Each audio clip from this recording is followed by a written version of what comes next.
আল্লাহর অশেষ রহমত আছে আমাদের উপর। আল্লাহর পথে চলার চেষ্টা করতেছি, চলতেছি, ভালো আছি। এরকম একটা মেয়ে যদি আমার ব্যাটার বউ হতো। रुको जरा सबर करो। Jamaica for your sake, I will take it as a first step, first step. मेरा जानू है तू मेरा दिलबर I don't care.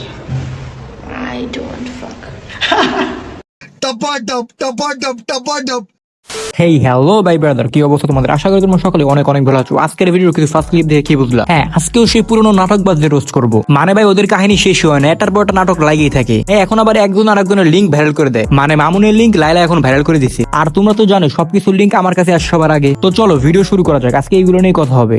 এই সময় কম, শুরু করো।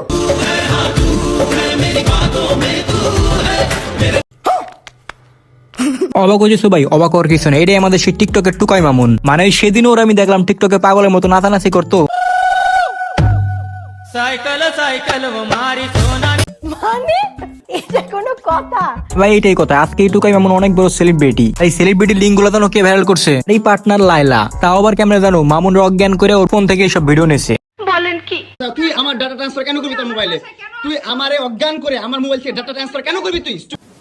কি বলবো, যাই হোক। ভাই আমার কথা হলো অন্য জিনিস। মামুন যে সব কাম করে বেড়ে তো আমরা সবাই জানি, এটা ভাইরাল হওয়ার মতো কিছুই না। হলো টুকাই টিকটকার, ওর কাছ থেকে আমরা ভালো কিছু আশা করি না, এইগুলো আশা করি। কিন্তু এই মামুন লাইনের গ্যাঞ্জামের ভিতরে আরেকজন ঢুকে গেছে। সে হলো আমাদের টিকটকের রূপরগণের রাজকন্যা।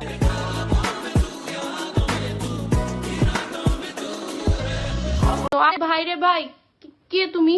ওরা ভাই তেমন কেউ না, সব করে টিকটকার, সব করে এই সমাজটাকে ধ্বংস করতেছে, যুব সমাজটাকে নষ্ট করতেছে। আমার মতে ওদের তিনটারে আইনের আওতায় আনা উচিত, বিশেষ করে ভাই লাইলারে। মানে এই মহিলার বয়স হয়েছে 50, তাও ভালো হয় না। আমি ওরে নিয়ে এর আগেও রোস্ট করছি, তোমরা চলে দেখে আসতে পারো। আর আজকের মতো এই পর্যন্তই, দেখা হবে অন্য কোনো রোস্টিং ভিডিওতে।